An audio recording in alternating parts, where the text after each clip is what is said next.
Sumagot si Jesus, bakit mo ako tinatanong kung anong mabuti? Isa lang ang mabuti. Ngunit kung nais mong magkamit ng buhay na walang hanggan, sundin mo ang mga kautosan ng Diyos. Alin sa mga yon? Tanong niya.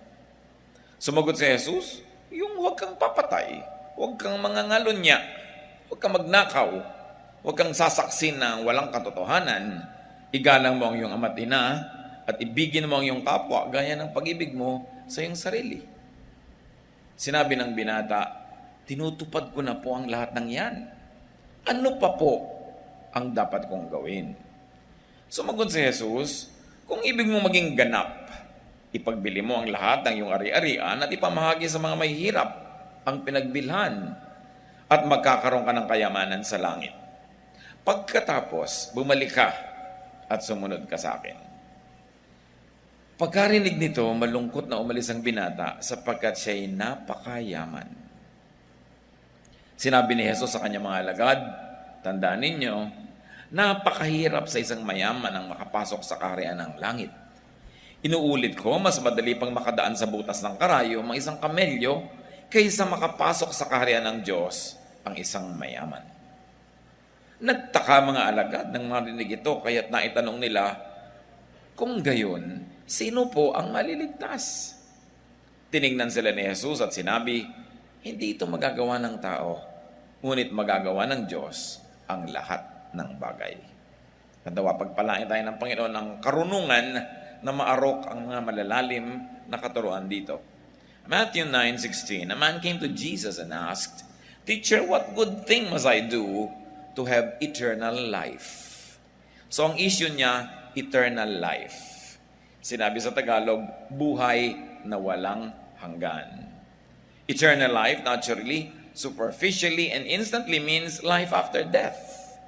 Yan agad ang una-una natin ipapakahulugan pag sinabing eternal life. Yung pag namatay ka, mabuhay pa muli ang iyong espiritu at patuloy kang sumama sa Diyos. But life beyond the grave is automatic. Talaga namang may buhay pa eh. Hindi naman namamatay ang tao, magkakaiba lang ng pinupuntahan, pero hindi naman talaga namamatay. So anong tinutukoy ng taong ito? Why should the religious man concern himself with that? With something that is automatic. And according to his own standards, he had no problem with being saved because he was obeying all the commandments. According to the standards of the time, yun ang paraan para matuwa sa iyo ang Diyos. Ecclesiastes 12:7, so our bodies return to the earth and the life-giving breath returns to God. Our English verses are being taken from the contemporary English version. But let's see what the New International Version says on the same verse. The dust returns to the ground it came from, and the spirit returns to God who gave it. So bumabalik ang alikabok dun sa lupa at ang espiritu bumabalik sa Diyos. So, according to the standards of this man, he had done everything required by the traditions and the law of Israel. So why is he still asking? Obviously, may hinahanap ang lalaking ito na sa kabila ng kanyang kayamanan, wala pa rin sa kanya. Sa kabila ng pagsunod niya sa lahat ng iniuutos ni Moses, ay wala pa rin sa kanya. Hinahanap pa rin niya at itinatanong yung buhay na walang hanggan. Napakaganda sa Tagalog ng eternal life. Buhay na walang hanggan. Hangganan means boundary. So ang hinahanap niya isang buhay na walang boundary. Maring walang limitasyon sa panahon. Yun yung buhay na pag namatay na yung katawan mo, mabubuhay ka pa. Walang limitasyon sa espasyo, nalalampasan ng espiritu mo, yung pagkakakulong niya sa katawan at sa lahat ng mga kahinaan ng katawang ito. Isang buhay na walang limitasyon sa magagawa. Kaya nga sinasabi, I can do all things through Christ who gives me strength.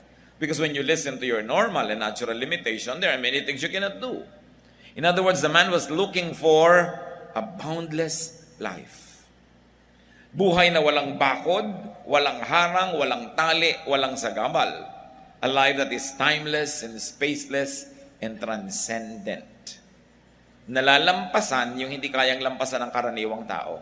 Naiisip ang hindi naiisip ng kung sino na lamang, nagagawa ang mga kabutihang hindi nagagawa ng mga karaniwang mamamayan. In other words, it is a life that is free to be godly.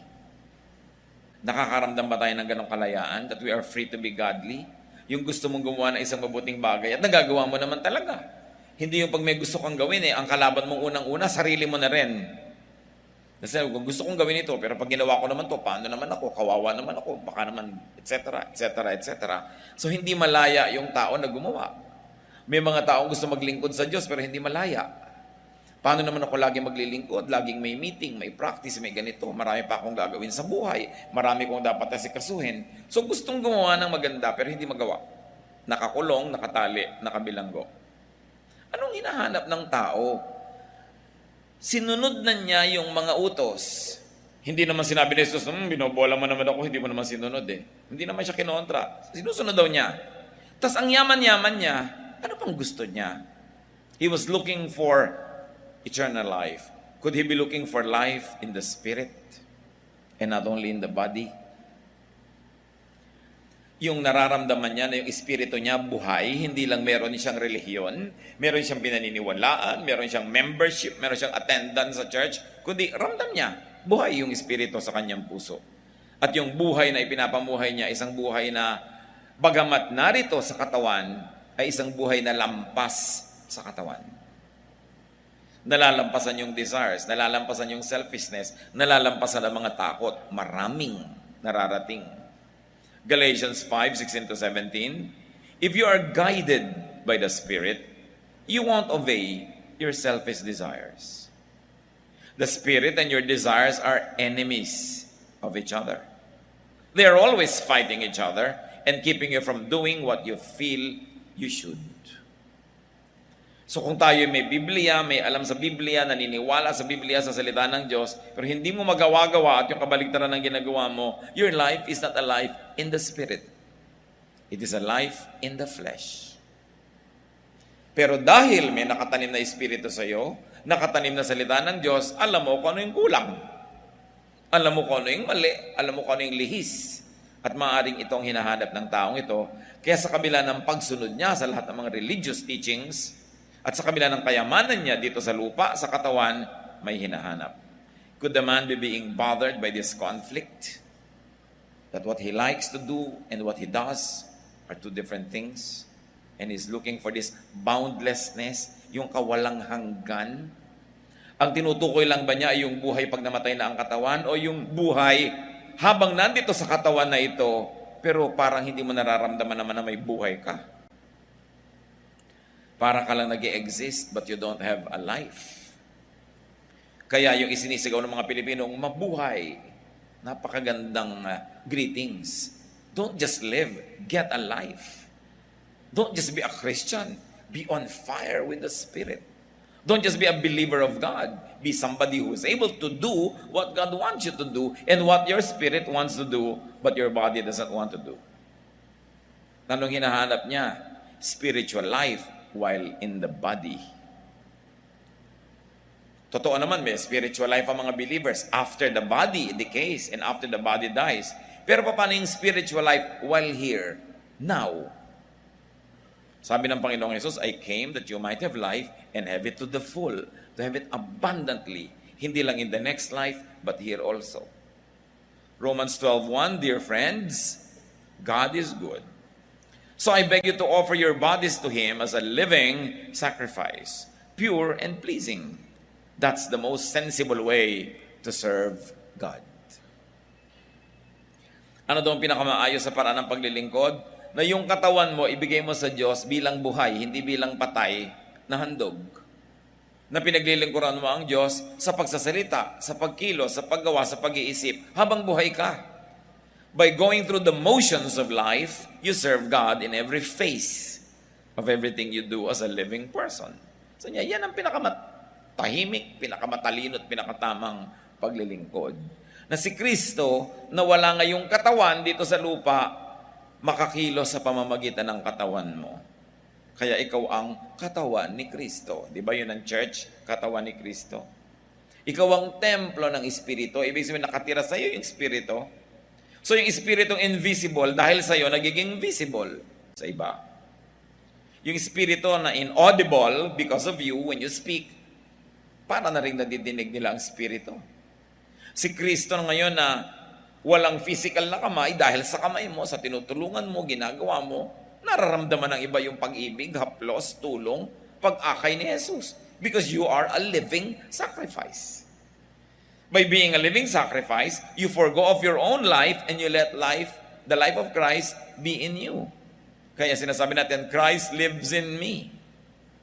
Sa pamamagitan ko, buhay siya. Kitang-kita, nadidinig. 2 Corinthians 5:7, so always be cheerful. As long as we are in these bodies, we are away from the Lord. So habang pinapakita, habang mas katawan na katawan ka pa, less and less spiritual ang iyong essence. Sabi, habang nandito tayo sa katawan, malayo tayo kay Jesus. Kaya nga ang comfort natin, pag yung tao iniwan na yung katawan, bangkay na lang, nawala sa katawan, pero nasa Panginoon. Hindi naman yung andyan sa katawan, kasama natin, masaya, pero kahit nalulungkot tayo, pagka ang believer ay yumaon at sumakabilang buhay, absent in the body but present in the Lord. Kaya mixed feelings ang nararamdaman ng isang taong namamatayan, na yung namamatay alam niyang pupunta sa Panginoon, kasi alam niyang hindi naman natin kasama naman ang Panginoon. At yun ay napakalaking ginhawa at luwag ng dibdib. Pero, unawain natin ang kahulugan nun. The more physical you are, the less spiritual. Sabi, the more of the body, the less of the spirit. Ano kaya ang kailangan ng mayamang taong yon? Umalis pa siya sa bahay niya, susunod-sunod siya, may kailangan. Could it be transcendence of the physical and the material world? Kasi kung minsan ang mga kayamanan natin nagiging kulungan, yung bahay mo kuminsan dahil gusto mong bantayan, hindi ka tuloy makaalis. Kuminsan dahil ang kayamanan mo, ang iyong reputasyon, nakulong ka na rin dahil wala ka na magawang iba na baka makasira sa iyong reputasyon. Kuminsan ay ang ating image, which is cherished by many, can become your prison.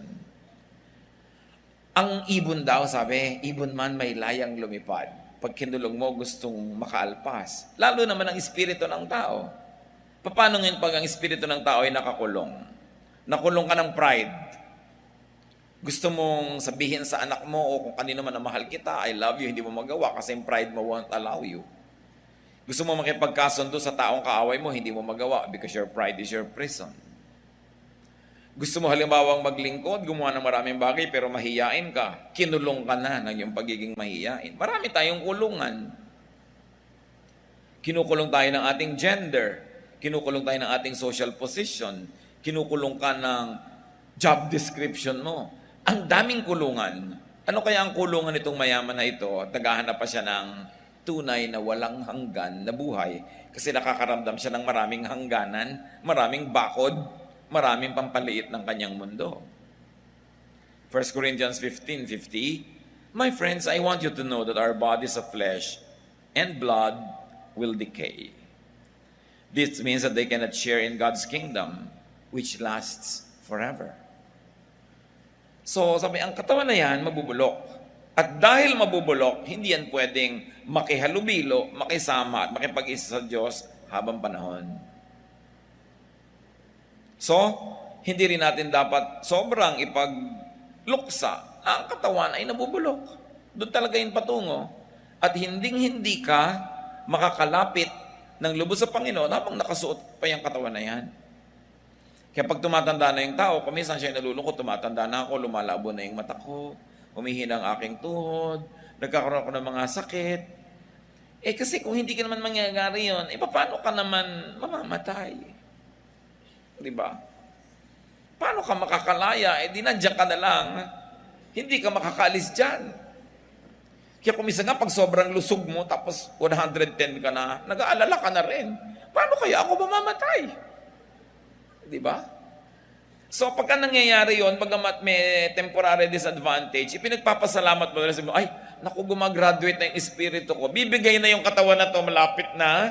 And finally, makakalaya na yung espiritu ko, makakabalik na ng buong buo sa Diyos. Inconvenient, painful, pero kailangan namang magkaroon ng excuse yung katawan mo para siya mamatay. para maibigay niya yung espiritu pabalik sa Diyos na nakakulong doon. And that is the greatest transcendence, when the spirit is finally free from its bodily entrapment. Nakalaya ng espiritu sa kulungang ito na physical. Pero habang yung espiritu natin nandito pa sa kulungang physical na ito, pwede siyang magkaroon ng mga advanced na mga kalayaan. Nakita niyo mga Kristiyano nung unang panahon na pinahihirapan, tinotorture para itatwa si Kristo. Hindi nila itinatwa sukdang ikamatay. Na-transcend nila yung hinihingi ng katawan, ginhawa, kaligtasan, painlessness, natatranscend, nalalampasan. Yung mga missionary na kahit hindi naman mayaman sa sarili nilang bayan, maginhawa naman sila doon dahil bayan nila yon. Mahirap yatang mga ibang bayan, titira ka sa iba lengguwahe, iba pagkain, iba ang klima, ibang kostumbre ng mga tao, pero nalalampasan nila yon, natatranscend. Yung mga tao, mahirap mag-offering Congratulations kung kayo faithful sa tithing. Kung hindi ka spiritual, hindi mo magagawa yan. Every single cell in your body tells you you want or you need this money. So why will you part with it? Yung nag-o-offering ng malalaki, alam mong, wow, transcendent. Nagkaroon siya ng kawalang hanggan, bagamat hindi perfect. Pero nakakaranas siya ng kawalang hanggan. Kasi yung hangganan na ibinibigay ng selfishness, nalalampasan ng spirito niya.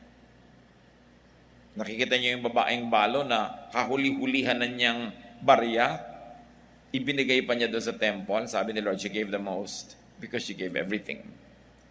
For you to give everything, it goes against common sense. But you see, what's wrong with common sense? It is common. Diba? For you to be godly, you've got to be above common. Hindi ka dapat nagsusunod lagi sa common sense. Kasi common ka lang, kasama ng common cold. Diba? Common lang kayo lahat, hindi kayo special. Ilalalampasan mo yan. Kaya, pag nalalampasan natin yun, sabihin natin, oo nga, buhay ang Diyos sa akin. Yung magagalitin ka, talagang sumabog ka, pero pinaalalahanan ka ng Espiritu, nagtatalo yung kalooban mo, hingi ba ako ng tawad or not? But you know what God's Spirit tells you? It's your mistake. Magpakumbaba ka. Hindi say, it was my mistake, I'm sorry. Transcendent ka nun. Nalalampasan mo yung kulungan ng mga common people. Nakakaranas ka na ngayon ng maging espesyal. So, balik tayo sa kwento. Sabi ng Panginoon sa Matthew 19:17, if you want to have eternal life, you must obey His commandments. Ibig sabihin, the commandments of God given through Moses. So, for Jesus, eternal life, life in the Spirit, and spiritual life in the body is in obedience to God's commands. Remember, we have expanded the meaning of eternal life beyond just having life after the body dies, but a buhay na walang hanggan na kahit nandito pa sa lupa, nalalampasan yung mga hangganan. Eternal, boundless, spaceless. Pwedeng mangyari yan kahit tayo physical beings pa lamang dahil meron din naman tayong spiritual being inside of us. So sabi ng Panginoon, sundin mo ang mga kautusan. Matthew 19:18-19, which ones? The man asked. Jesus answered, do not murder. Be faithful in marriage. Do not steal. Do not tell lies about others. Respect your father and mother. And love others as much as you love yourself. Ito ang mga kautusan. Gusto mo magkaroon ng buhay na walang hanggan? Sundin mo to. Gusto mo magkaroon ng buhay pag namatay ang katawan mo? Sundin mo to. Gusto mo magkaroon ng buhay ngayon habang nandito ka pa sa lupa, nasa katawan? Sundin mo rin ito. And you will not only survive and exist, you will get a life. Remember, 2 reading ang ina-apply natin ngayon doon sa buhay na walang hanggan. Life after death and life while alive. Because you will agree that there are many people who are alive but don't have a life. So kailangan buhay ka na may buhay. At pag namatay ka, may buhay ka pa pagkatapos nun. 2 direksyon ang tinatahak natin. At alin man doon ang tahakin natin, sabi ni Lord, you want it? The way is obedience to God. Goodness to others, it gives eternal life. Spiritual life versus materialistic and earthly life being taught by the Lord. Matthew 19:20, the young man said, I have obeyed all this. What else must I do? Iba rin naman ito, parang tanong na hamon pa. Ang daming pinagawa sa'yo ng nanay mo. Sabi, nagawa ko na po. Meron pa po ba kayong gustong ipagawa? Bihira ang magtatanong nun. Dahil gusto mong makalatakas na, tapos na, pass ka na. Pero mo, nagawa mo na lahat. Sabi pa niya, ano pa po? What else must I do? Gusto mo pa? Sabi ng Panginoon. Sinabi ko na sa itong commandments, naghahanap ka pa. Sapat na dapat Natupad na niya lahat ang standard requirement according to the context of our story. Tapos nagtanong pa, humingi pa ng dagdag. Bueno, bigyan. Matthew 19:21. Jesus replied, if you want to be perfect, go. Sell everything you own. Give the money to the poor, and you will have riches in heaven. Then come and be my follower. Nahihirapan na maraming tao sa verses na to. Kasi akala nila nire-require ni Lord sa lahat ng mayaman, ibenta lahat ng kayamanan at magpakahirap para sumunod sa Kanya. Remember, binigyan niya siya ng requirement, damit na niya, naghihingi pa siya dinagdagan. Ngayon, kung kayo, ang yaman-yaman, sumusunod na kayo, ayaw niyong mautusan kayo nito, di tama na yung una. Siya kasi, ano pa po? You want to be perfect? Gusto mo pa? Sige. Benta mo lahat ng kayamanan mo, pamigay mo sa mahirap ang pinagbilhan, pag ubus na yan, bubalik ka rito, at sumunod ka sa akin. You want to be perfect, the Lord says? Change your concept of wealth. Malalim ang usapan na ito, mga kapatid. Hindi lang gusto ng Panginoon na maghirap ang mayaman para sumunod sa Kanya. Wrong. Gusto niya, mayaman ka't mahirap. Gusto mo na magkaroon ng transcendence, limitlessness, kawalang hanggan, palitan mo ang kahulugan kung anong kayamanan. Makakalaya ka. Kung ang kayamanan sa iyo is from material to spiritual, magkakaroon ka ng walang hanggan na buhay. Not only life after death, but more life here. Kasi kahit wala ka ngayong pera, spiritual ka, you feel rich. Di ba masarap na feeling yun? Hirap na hirap ka sa pagpapayaman, hindi mo makamit, pwede mo nang tingilan and concentrate on spirituality and still you don't feel impoverished. Or, ang yaman-yaman mo pero ang hirap-hirap i-maintain, nag-unload ka, nagpamigay ka, lumuwag ang buhay mo, you feel better. You have a better life. Nabawasan ang mga limitasyon mo. Yung mga hangganan na iurong lumuwag ang buhay mo. So sabi ni Lord, gusto mo pa ng ganong additional benefit? Change your concept of wealth. And change your bank account. Nasaan bang pera mo? Nasa alkansya sa bahay, nasa ilalim ng lupa, nasa bangko. Ay naku, malaking problema yan. Sabi niya ganon. Nade-demonetize sa mga pera. Nade-devalue. Nawawala ng kahulugan. Nananakaw. Nabubulok ang mga bagay na bibili ng pera. Kawawa ka naman kung diyan ka lang nag-impok. Sabi niya, you must change your bank from earthly to heavenly. At sabi niya, and you will have treasure in heaven. Yun naman kung gusto mo maging perfect, kung gusto mo namang less than perfect, pwede na yung sinusunod mo yung mga commandments. Malalim kasing hinahanap ng taong ito. Obviously, matalino siya. Hindi siya kontento sa gano'n na lang na kaordinaryohan ang kanyang relihiyon. Naghahanap pa siya ng malalalim, malalawak, matataas sa mga bagay. Kaya, dinala siya ng Panginoon into deeper waters. It doesn't mean that everybody will be brought there, but He asked for it. Sinasabi ni Lord, change your station in life. Para mas yumaman ang perspective mo, mas lumalim ang pagkaunawa mo sa buhay, at mas gumaan from rich in money to rich in goodness. Marami kang nakatagong pera, naiinis naman sa lahat ng tao dahil ang damot-damot mo, ipamigay mo sa kanila lahat, mamahalin ka nila. Tingnan mo lang kung alin ang mas masarap magmahal, yung tao o yung pera na nakatago. Pera pa rin. So sabi ni Lord, ibahin mong concept mo. You want perfection, you want to be perfect, eto pa, lampasan mo yung iba.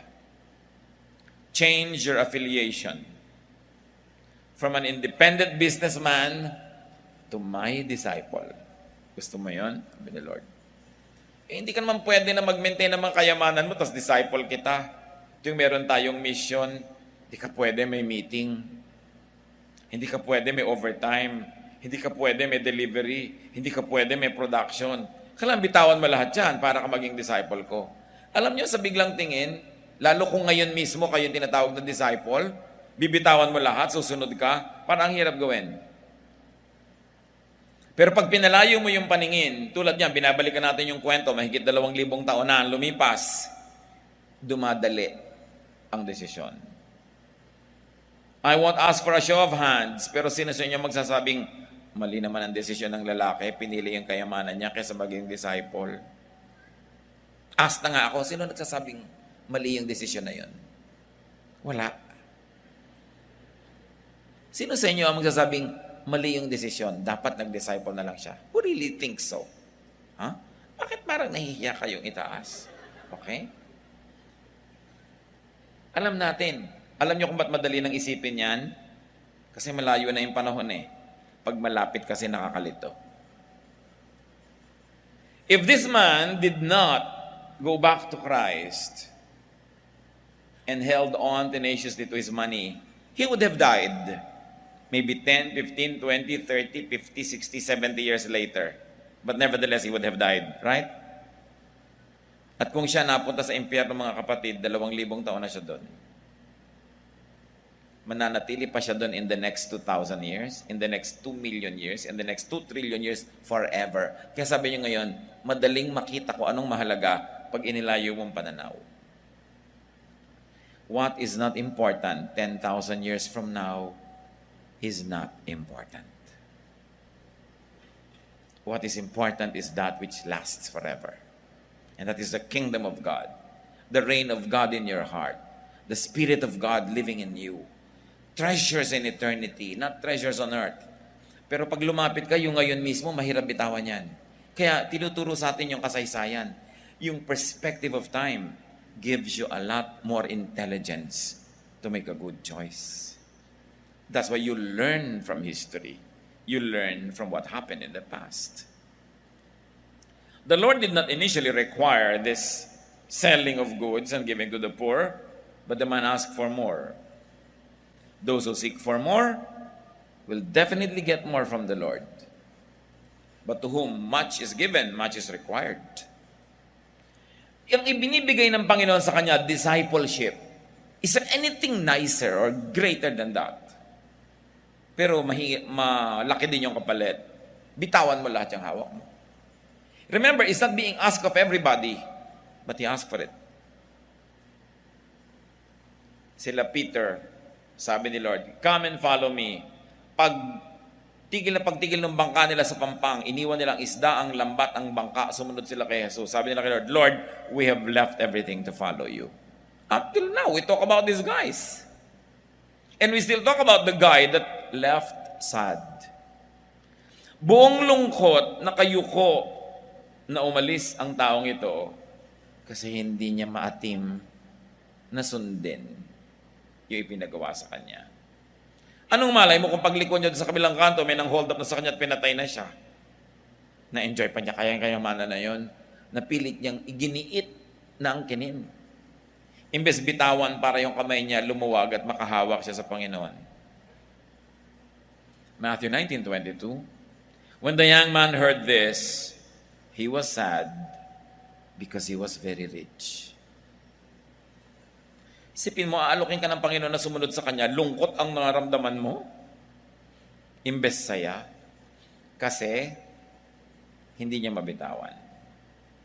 Tatanong-tanong pa kasi.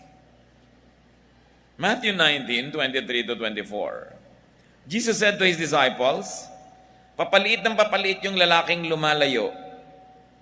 Sa kanilang paningin, lumiliit. Jesus said to His disciples, it's terribly hard for rich people to get into the kingdom of heaven. In fact, it is easier for a camel to go through the eye of a needle than for a rich person to get into God's kingdom. Isa na naman itong madalas ma-misinterpret. Na parang ginagawa nilang literal lang, pag mayaman ka, mahirap maligtas. Mahirap din naman maligtas yung mahirap. Diba? Pareho lang.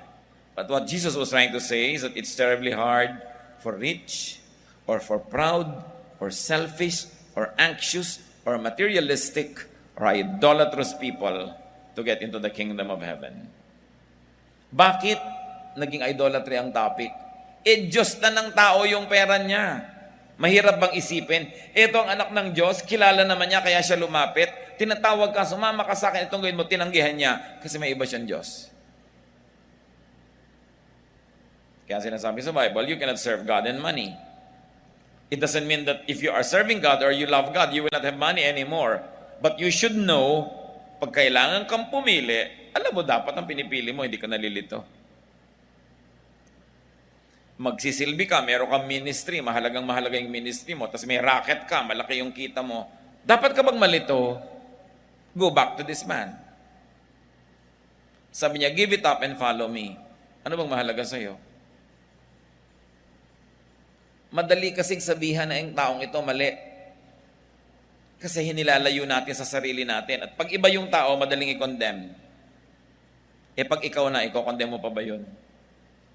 Na ang pinili mo, yung gusto mo, hindi siya.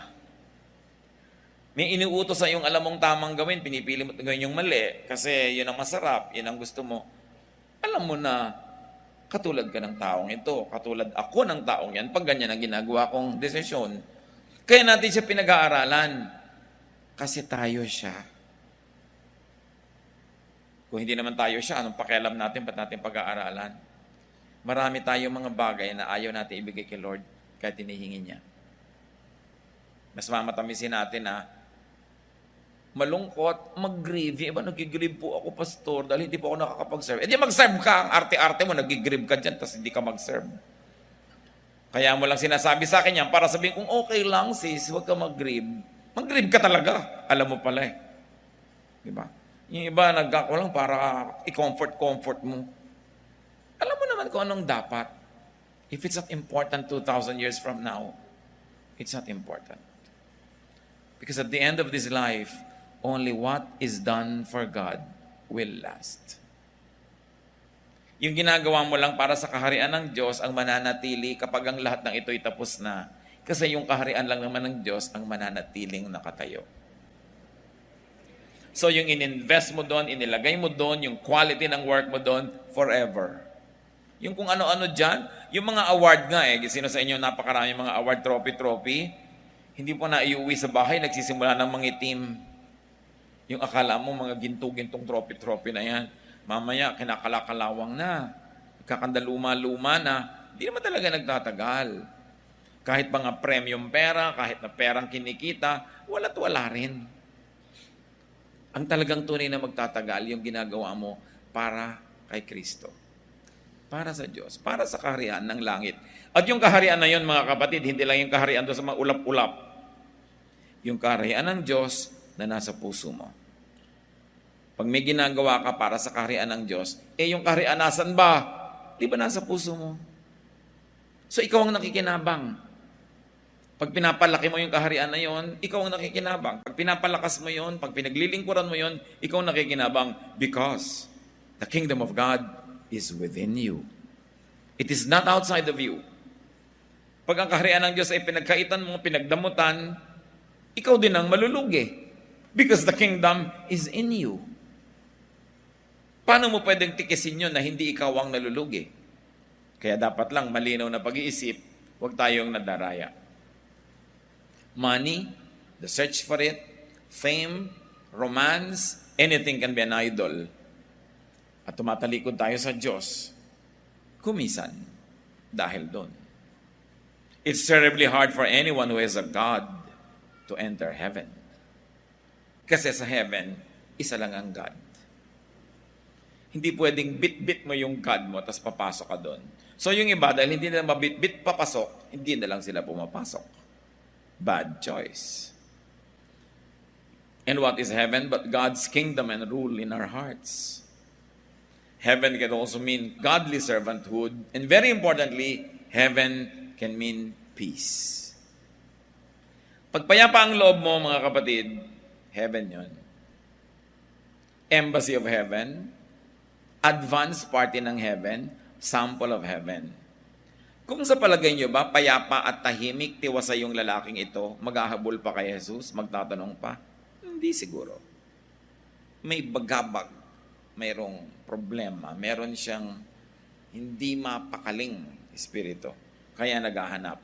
Tapos noong pinayuhan ng lunas, hindi rin naman sumunod, nagpunta pa daw. Matthew 19:25, when the disciples heard this, they were greatly surprised and asked, "How can anyone ever be saved?" May maliligtas pa ba? Nalimutan na nila yung first part ng usapan. Hindi ba sinabi, paano po ako maliligtas? Sabi ni Lord, gawin mo to. Ginagawa ko na po. Eh, diligtas ka na. Eh, ano pa po? O, sige, dagdagan mo. You want to be perfect. Hindi na kasi salvation yung nakataya no susunod. Yung perfection na. A higher level of spirituality. A higher level of godliness. But when people say, how can anyone be saved? Saved from what? Ano ba talaga pinag-uusapan natin? Saved from hell that is to come? Saved from hell on earth that is here now? In life now? Or all of the above? Pagka kasi mga kapatid, ang lagi lang nating inisip sa salvation ay yung buhay pag namatay na yung katawan mo, liliit ang pananaw mo. Nawawala yung salvation here and now. Na maligtas ka, hindi lang sa impyernong darating pa, kundi sa mga mumunting impyerno ng araw-araw na buhay. At pag sumusunod ka rin sa mga utos ng Diyos, pati yun, mawawala. Magkakaroon ka rin ng buhay na walang hanggan. Yung hangganan ng happiness mo, umuurong, nawawalan ng hanggan. Minamahal mo yung mga magulang tulad ng inuutos ng Diyos, maraming himalang nagaganap sa iyong buhay. Hindi ka nagtataksil sa iyong asawa, may napakalaking impyerno yung magtaksila. Ang laking problema yan.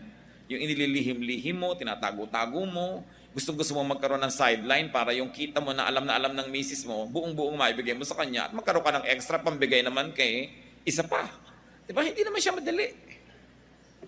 So, nagkakaroon ka at umiimbento ka ng mga impyerno sa iyong buhay. Kasi sabi ni Lord, you want heaven there and here, maging tapat ka sa asawa mo.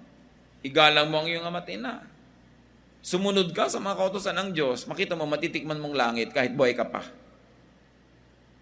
Kasi pwede mo rin matikman ng impyerno kahit buhay ka pa rin. Dalawa kasi ang mukha ng impyerno, yung there and here, ganun din yung heaven. At yung mga talagang lumalapit sa Panginoon, here and there, may heaven. Pero may premium.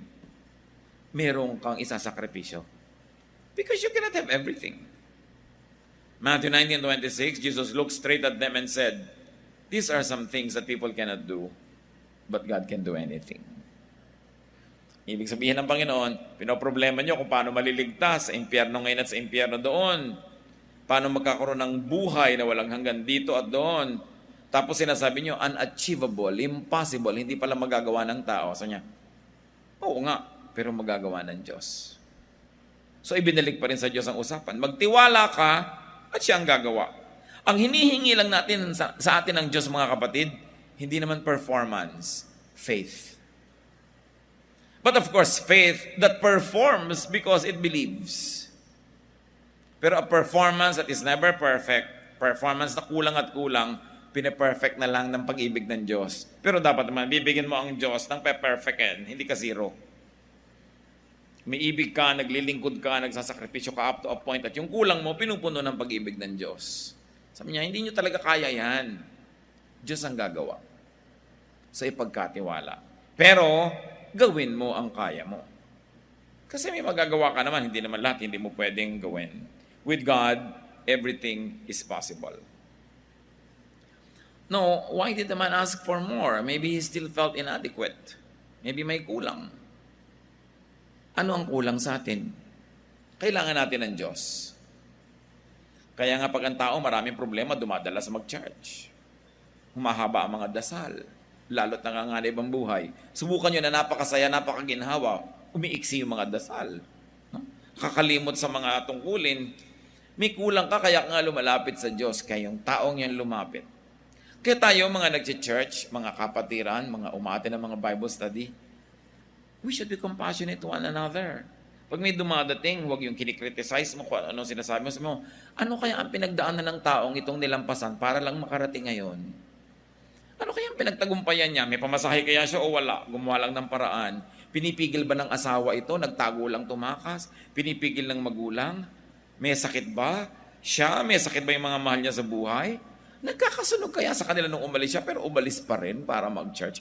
Hindi mo alam kung anong bit-bit at buhat ng tao. Kaya bawat isang tao nakikita mong lumalapit sa Panginoon, sa mga gawain ng Panginoon, dapat ipinagbubunyi, ipinagdiriwang, tinutulungan. Hindi yung minsan pinapahirapan natin sa kapwa natin na lumapit sa Panginoon.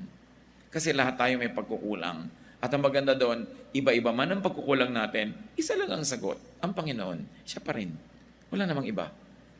So anong kulang natin? Ang sagot, kaya yan ng Diyos. Ang ganda ng tanong ng mga disciples, sino ngayon ang maliligtas? Paano yan? Wala na yatang makakakaya. Sabi ni Lord, kaya yan ng Diyos. Kasi kaya nga siya taga-pagligtas. Hindi naman ikaw yun siya. Kaya umasa ka sa Kanya, lumapit, at kung may pinapagawa, gawin mo. Siyempre, kailangan nagko-cooperate ka. Do your best, but rely on God's kindness. Take care of your eternal life. Huwag niyo ipinagpapalit sa mga mumurahing mga bagay na sasandali lang.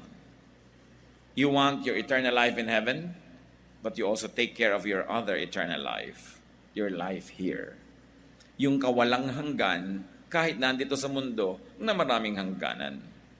Isang buhay na walang hangganan, there's transcendence, weightlessness. That you transcend the power of gravity.